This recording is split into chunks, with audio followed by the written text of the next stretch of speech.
कुर्बानी का गोश्त गैर मुस्लिम काफिर को, ईसाई को, हिंदू को या कोई भी ऐसा गैर मुस्लिम रहता है उसको दे सकते हैं या नहीं दे सकते। याद रखिए, पहले तो कोशिश करनी चाहिए कि कुर्बानी का गोश्त किसी मुसलमान को ही दिया जाए। और अब आगे अगर किसी काफिर को देना है तो उस काफिर दो तरह के होते हैं। एक काफिर है ज़िम्मी, दूसरा काफिर है हरबी, गैर मुस्लिम हरबी। गैर मुस्लिम हरबी जो है, जैसे हिंदुस्तान के मुसलमान हैं जो मुसलमानों के ख़िलाफ़ बरसरे पैरकार रहते हैं, और जो ज़िम्मी मुसलमान हैं, गैर मुस्लिम हैं, जैसे वो पाकिस्तान में रहते हैं, ईसाई है, हिंदू हैं, दीगर अक़ीदतें हैं।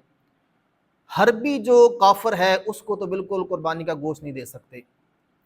अब जो जैसे पाकिस्तान में रहते हैं, ज़िम्मी हैं, ये जो ईसाई हैं, इनको देने में कोई हर्ज नहीं है। यहाँ के जो गैर मुस्लिम हैं इनको देने में कोई हर्ज नहीं है, क्योंकि इससे एक तो तालीफ़ क़ुलूब होती है कि हो सकता है इससे ये दीन की तरफ माइल हो जाएं, इनका तवज्जो, और हो सकता है इसी नेकी की वजह से, इसी काम की वजह से ये कलमा तय्यबा पढ़ लें और मुसलमान हो जाएं। तो तालीफ़ क़ुलूब के लिए भी दे सकते हैं, वैसे भी उनको दे सकते हैं। लेकिन जो ज़िम्मी काफिर हैं, गैर मुस्लिम हैं, जो हरबी काफिर हैं, गैर मुस्लिम हैं, उनको बिल्कुल कुर्बानी का गोश्त नहीं देना चाहिए।